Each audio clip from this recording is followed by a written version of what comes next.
Hey everybody! You guys, I have missed vlogging. I've missed talking with you guys.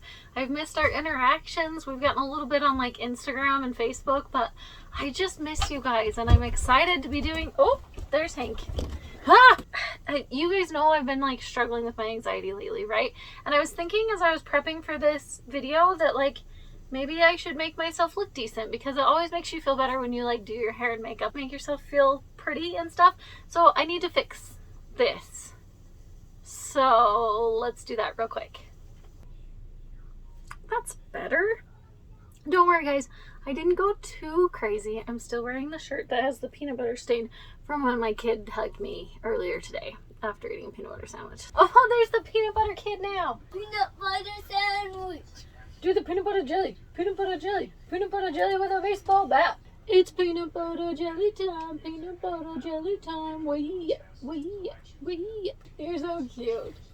All right, get the heck out of here so I can film, will ya? I love you, kid. Okay, I imagine you guys have noticed this too, but in our world lately, Satan has become so prevalent. Like, he's not even trying to hide what he's doing anymore, and it's getting intense. Because of that, I felt like I needed to share with you how I know that God is real. The first experience that I want to share with you happened when I was 8 years old. I am a member of the Church of Jesus Christ of Latter-day Saints. In our church, we believe that you should be baptized once you have reached the age of accountability. And we believe that that age is 8 years old. I had made the choice that I wanted to go ahead and be baptized. At the time, my family and I lived in Southern California. I had a bunch of family that had come into town, and to celebrate, we went to the beach. We got there a little bit late. It was a weekend. There were a ton of people there, and there were fire pits. I don't know if you guys have been to the beaches in California, but there's often fire pits, and you can build a fire on the beach side, and that was our plan. We had brought a bunch of hot dogs and stuff for s'mores and all that, and we were gonna have dinner by the fire. By the time we got there, most of the fire pits had already been taken by other people, but there was one fire pit left. The problem was that circling around the fire pit were tons of old wooden boards and rusted old nails that were in those boards. So before we started to play and set up and build our fire and everything, we as a family spread out and we cleaned up all of the debris. When we get everything cleaned up, we decide to play tag with my uncle. I remember that I want to say it was my uncle who was it, and he is fast. And so I was trying to run as fast as I could to get away from him. There was a little mound of sand, and sticking up from this mound just barely was one of those rusted nails, and we had missed it because it was mostly buried. I didn't see it. I was running full force to get away from my uncle, and I stepped, bam, straight on that nail. It hurt a lot, and I fell down, and the nail was stuck in my foot. My cousin runs up to me, he sees what's happened, he grabs the nail and immediately just yanks it right out.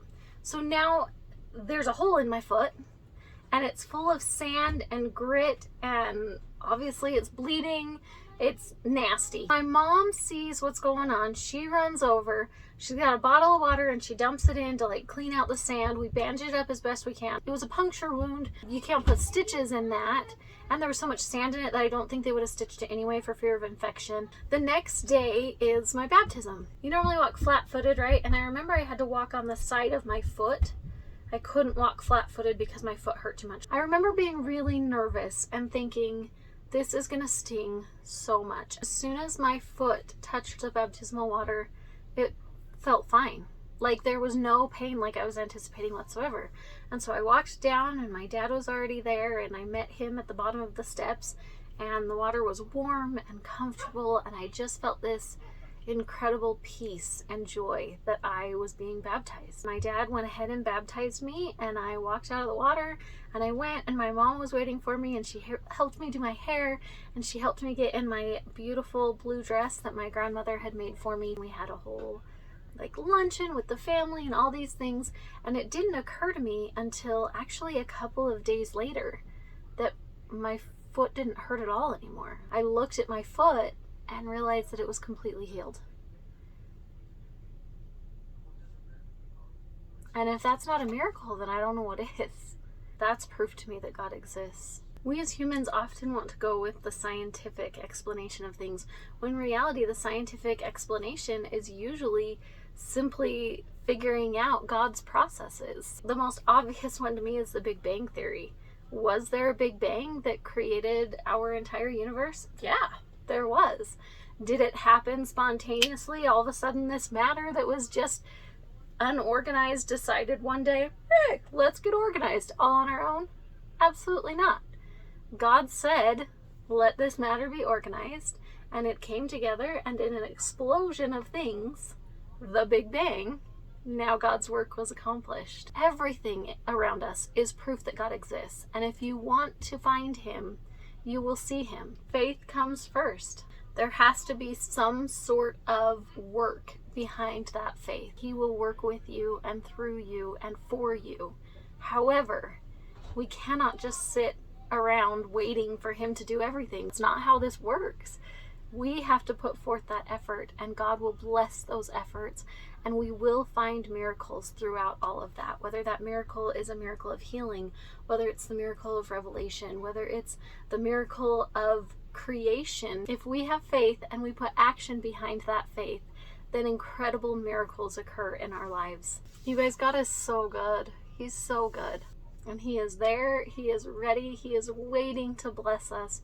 All we have to do is reach out and ask for that help, ask for that guidance, ask for that support, and that abundance will be showered upon us as we ask for those things faithfully and put forth our very best efforts. That's all I've got for you guys today. Thank you guys so much for watching. Please hit that subscribe button down below so we can get to know each other even more. Have a fantastic day, everybody. That Other Mama, signing out.